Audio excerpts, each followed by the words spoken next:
Hello, ladies and gentlemen. First of all, I want to thank you for taking the time to watch this little video.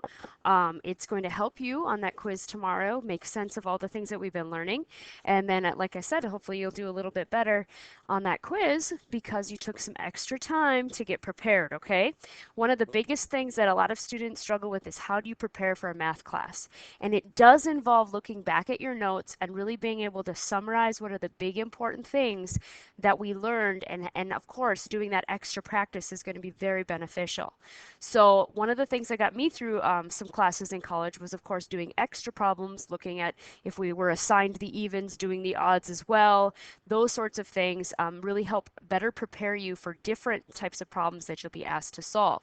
So again, I want to thank you for taking the time to watch this little quiz review video, and like I said, hopefully you get something from this and you feel a little bit more confident on this quiz.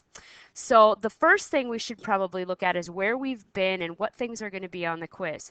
So looking at the front page that you already have in your notes, we've been talking about factoring, we've been talking about solving using factoring, taking square roots, using i's in both square roots and just on their own, being able to simplify complex expressions. So basically, if I was going to sum this up, I'd say we've spent a lot of time solving for x using a variety of methods like factoring and like taking a square root. And being able to work with I is a very big deal on this quiz as well. So can I solve for x? Can I work with I? Those are the two big things that we need to be able to really have confidence in as we go forward, okay?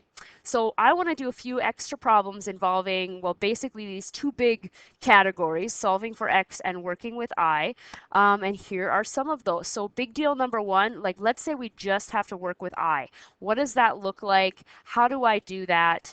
What skills are necessary to be able to do that? So I would take a minute here and write down these four problems on a scratch piece of paper or in your notes if you want to, and see what you could come up with for answers here. You know I'm going to work these out, but if you want to see what you come up with for these answers, and then you can kind of check your work or follow through your work and compare it with mine in case you make a mistake, that would be something that would be beneficial to kind of think about as we go forward on this quiz. So take a minute, pause the video, write these down, maybe try them, and then go ahead and play the video again and see if you came up with the right answers. All right, so big deal number one, can I work with I? So as I look at this first expression up here, I see I have 2i plus, this is a complex number, a real part and an imaginary part, and this is a complex number. I see I'm supposed to add and also subtract here, so this is just adding and subtracting like terms. So if I look through this string of stuff and I'm looking for the i's, I'm supposed to take 2i and add to it negative 4i, and then subtract 6i. So be careful. 2i plus negative 4i would be negative 2i, minus 6i, negative 2 minus 6 more would be negative 8i.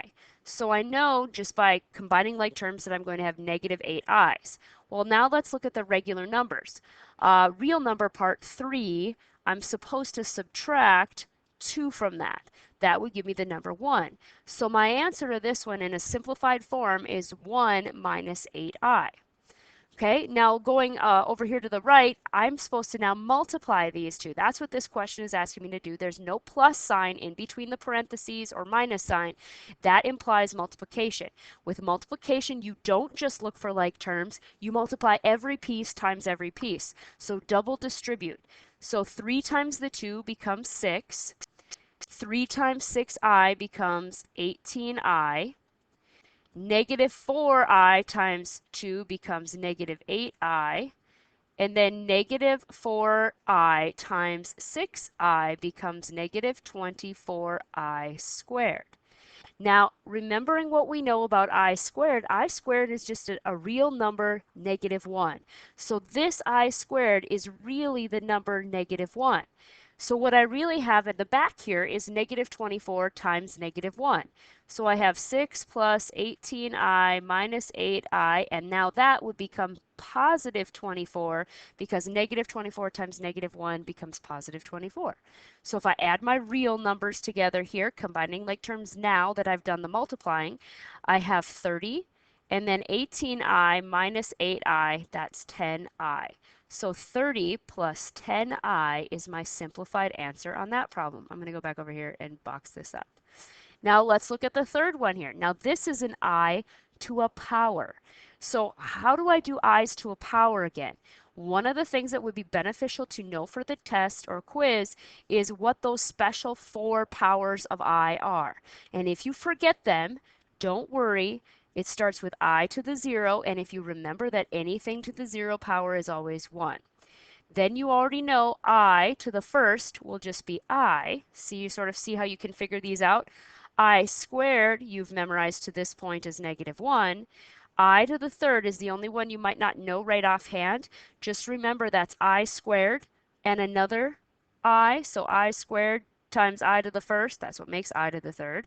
And that then would become -I. So 1I, -1, -I. 1I, -1, -I. That would be the pattern that repeats every 4 times.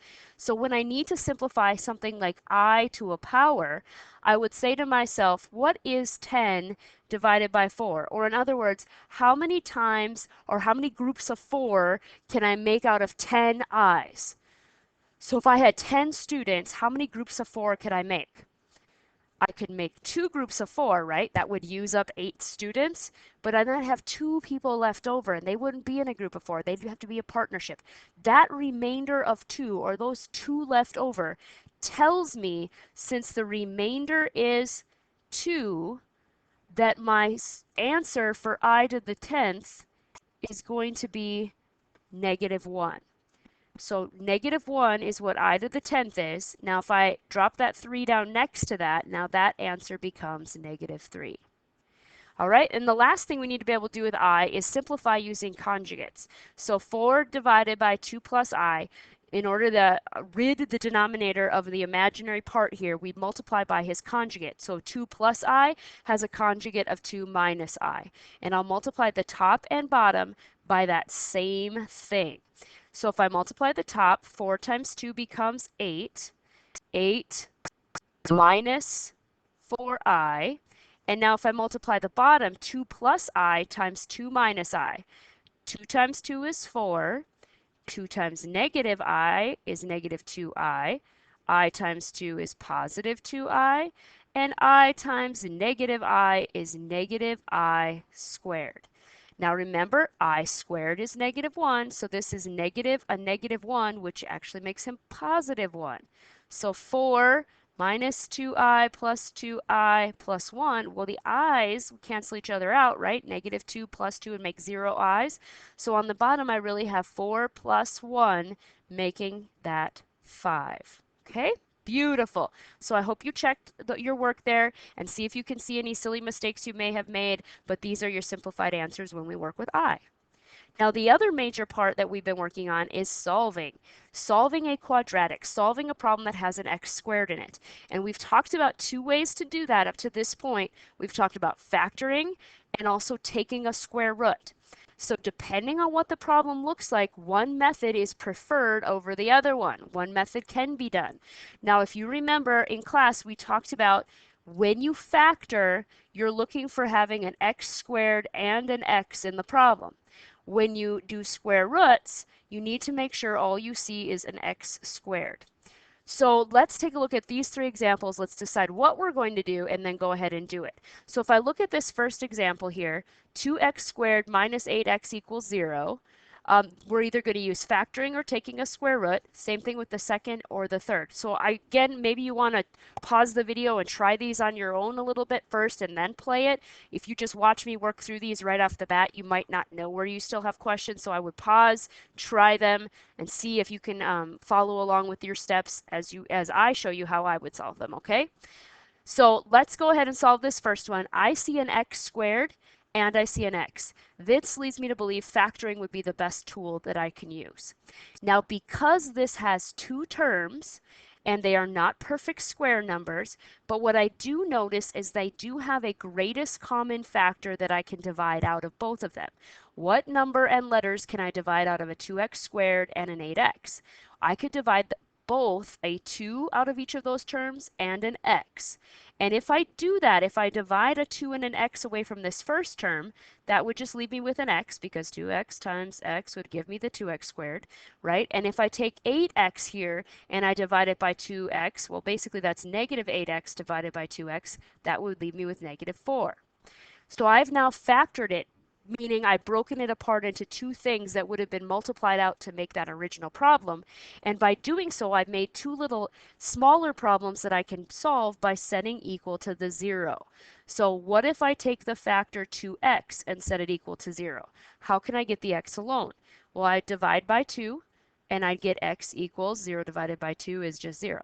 I get x equals 0. There's solution number 1.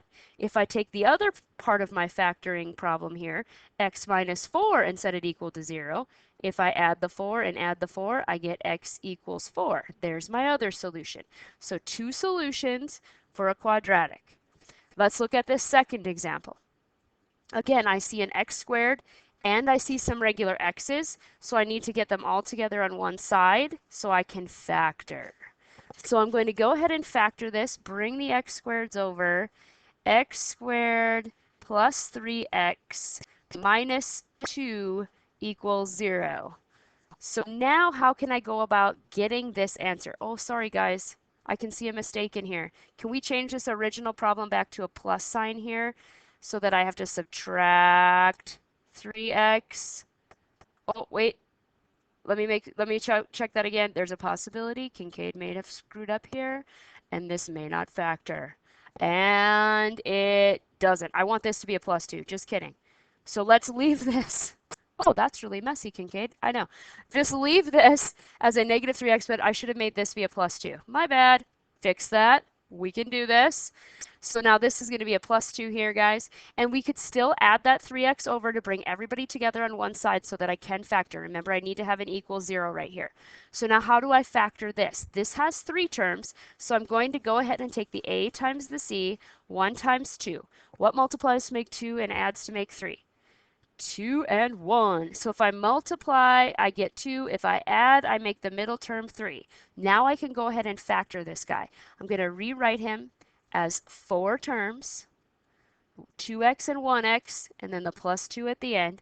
Remember, we're going to factor by grouping here. Let's group these two up. What can I pull out of those two? An x, leaving me with an x plus 2. And these guys, I'm going to divide out a 1, leaving me with an x plus 2. So my two factors are x plus 1 and x plus 2. And that is still set equal to 0. And I do the same thing I did on the last one, set them both equal to 0, and I get x equals negative 1. And then this one set equal to 0, and I get x equals negative 2. So if you tried that one on your own, because I had a typo in there, it probably didn't factor too well for you, but we fixed it. Let's try this third one. So we have a 9 times the quantity x plus 1 squared equals negative 15. So is this a factoring problem, or is this one where you would take a square root? Well, I see in my problem that all I would really have is an x squared. See how I have an x and he's squared taken to this power? So that tells me I should solve this by using square roots. So I want to get everything away from that x as I possibly can. So I'm first going to divide by the 9. So that I have x plus 1 quantity squared, and on this side I have negative 15 over 9, which should simplify down to make negative 5 over 3.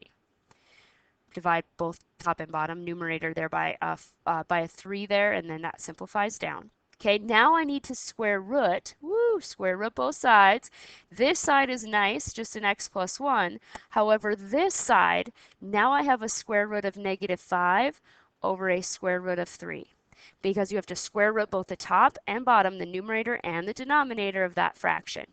Well, how do you simplify the square root of a negative 5? That would be I square roots of 5. And on the bottom, I still have a square root of 3. However, I can't leave my answer like that. I can't have a square root in the bottom. So in the denominator, I need to now rationalize him, meaning I multiply the top and bottom, the numerator and denominator, by the square root of 3. So the numerator then becomes I with a square root of 15, and the denominator becomes square root of 9, which is just 3. So I have x plus 1 over here equals I square root of 15 over 3. Remember, there's a plus or minus right there in front of that square root or that radical expression. Now I'm almost done. I just need to bring this 1 over, so I'm going to subtract the 1, subtract the 1. My final answer is x equals negative 1 plus or minus I square root of 15 over 3. Okay, here's my final answer. So we've been solving using both factoring and square roots. Factoring's been a while ago here, but those skills still are relevant to what we have to come, okay? So please keep that in mind. This is just a sample of some of the questions and what they'll be like on the quiz. Things that I would really need to know. Know the 4 basic powers of I, know how to factor using the appropriate methods, know how to solve using a square root. So I might study this, look at that in your notes, maybe memorize. I would study these and look at those in your notes and maybe memorize. Simplifying, maybe do a few extra practice problems similar to the ones we did in our notes already, or some of the ones on previous assignments that are still posted, those sorts of things, okay? Again, I want to thank you for taking the time today to watch this little review video. Sorry about the mess up on the typo, but I hope that you're a little bit better prepared for this quiz and you can kind of see how these things all go together, all right? Thank you, ladies and gentlemen. I'll see ya. Kincaid out.